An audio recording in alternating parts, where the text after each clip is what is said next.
Parce qu'à cette époque-là, annoncer le sida, c'était annoncer la mort.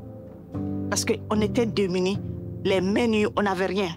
On avait juste la grande conviction que ce que nous allons apporter aux personnes, c'est ce dont ils ont besoin. C'est comme ça que l'histoire a commencé et ça ne s'est jamais arrêté.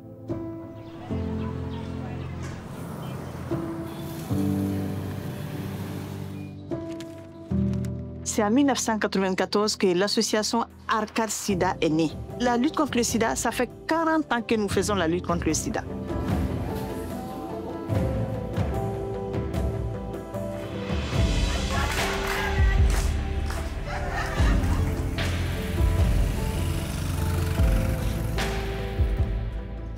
Fanta est arrivée au César qu'elle avait 16 ans. C'était pour confirmer son diagnostic VIH. Mais le VIH ne définit pas une personne. Mais après avoir vu d'autres jeunes dans mon cas, donc j'ai su que voilà, cette peur que j'ai peut se transformer en force pour moi.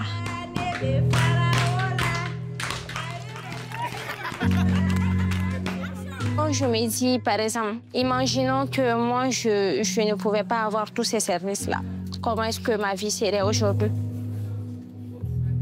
Fanta, au bout de quelques mois, elle a su remonter la pente. Il y a des jeunes qui sont confrontés à des situations compliquées. Il y a la discrimination, il y a la stigmatisation, le rejet des familles et tout.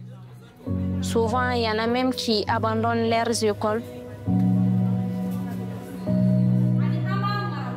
Je travaille pour Grandir Ensemble Mali, pour aller chez les partenaires et je prends la parole pour défendre les droits des jeunes.